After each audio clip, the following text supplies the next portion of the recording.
Deputy CM Mallu Bhatti Vikramarka మీడియాతో మాట్లాడుతున్నారు. Live లో చూద్దాం.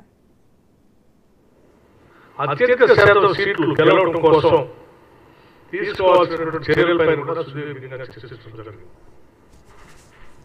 అందులో భాగంగా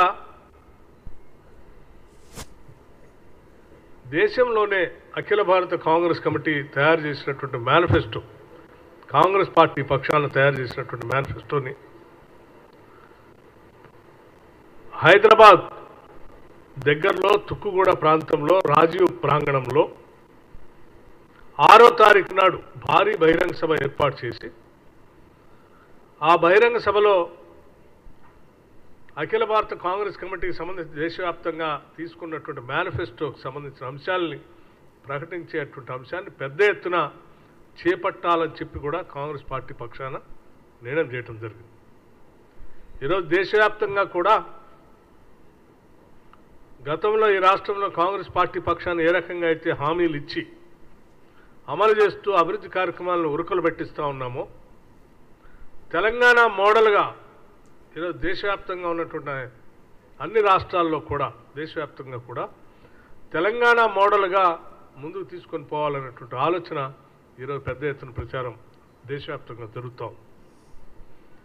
అటువంటి కార్యక్రమాన్ని తుక్కుగూడలో రాజీవ్ ప్రాంగణంలో పెద్ద ఎత్తున సభ ఏర్పాటు చేసి ఆ సభ ద్వారా తెలంగాణ మోడల్ని దేశానికి తెలియజెప్పడం కాకుండా ఈ దేశంలో కాంగ్రెస్ పార్టీ అధికారంలోకి వచ్చిన తర్వాత అమలు చేసే కార్యక్రమాలు కూడా ఈ తుక్కుగూడ రాజీవ్ ప్రాంగణంలో అఖిల భారత కాంగ్రెస్ కమిటీ అధ్యక్షులు మల్లికార్జున్ ఖర్గే గారు, అట్లాగే రాహుల్ గాంధీ గారు, మిగతా నాయకులంతా కూడా సోనియా గాంధీ గారు అందరూ వచ్చేటట్టుగా ఆ సభలో ప్రకటనలు కూడా ఉంటాయి. కాబట్టి పెద్ద ఎత్తున రాష్ట్ర వ్యాప్తంగా ఉన్నటువంటి కాంగ్రెస్ నాయకత్వం అంతా కూడా ఈరోజు దేశంలో జరిగే ఎన్నికలకి మన దగ్గర నుంచే మేనిఫెస్టో రిలీజ్ చేస్తున్నారు. కాబట్టి ఈ దేశం ఆశ్చర్యపోయేటట్టుగా 6వ తారీఖు నాడు తుక్కుగూడలో పెద్ద ఎత్తున కాంగ్రెస్ నాయకులు, కార్యకర్తలు, శ్రేణులు కదం తొక్కుతూ పెద్ద ఎత్తున ఈ సభని విజయవంతం చేయాలని చెప్పి ఈ సందర్భంగా మీ ద్వారా రాష్ట్రంలో ఉన్నటువంటి మా కార్యకర్తలందరికీ పిలిపిస్తూ ఉన్నాం. ప్లీజ్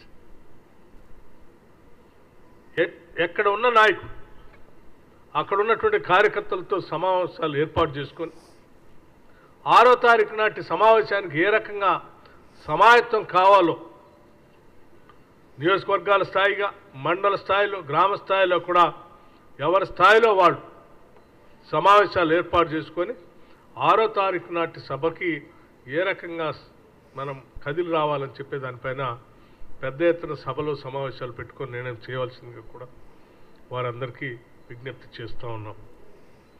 అట్లాగే ఈ సభ విజయవంతంతో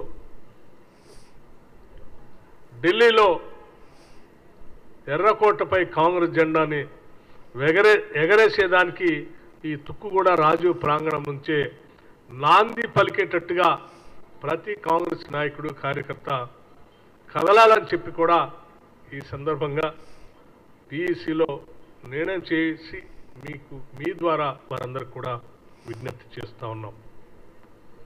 అట్లాగే రాష్ట్రం పార్టీ అధికారంలోకి వచ్చిన తర్వాత పార్టీ ద్వారా నామినేట్ చేసినటువంటి పార్లమెంట్ సభ్యులకి, ఎమ్మెల్సీలకి, అట్లాగే ఇతరత్ర కార్పొరేషన్ చైర్మన్గా నియమించబడినటువంటి వాళ్ళందరికీ కూడా సమావేశంలో అభినందనలు తెలియజేయడం జరిగింది. మరొక ముఖ్యమైన విషయం కూడా సభలో లోతుగా చర్చించడం కూడా జరిగింది. దానికి సంబంధించి వ్యవసాయ రంగానికి సంబంధించి, రైతు బంధుకు సంబంధించి పెద్ద ఎత్తున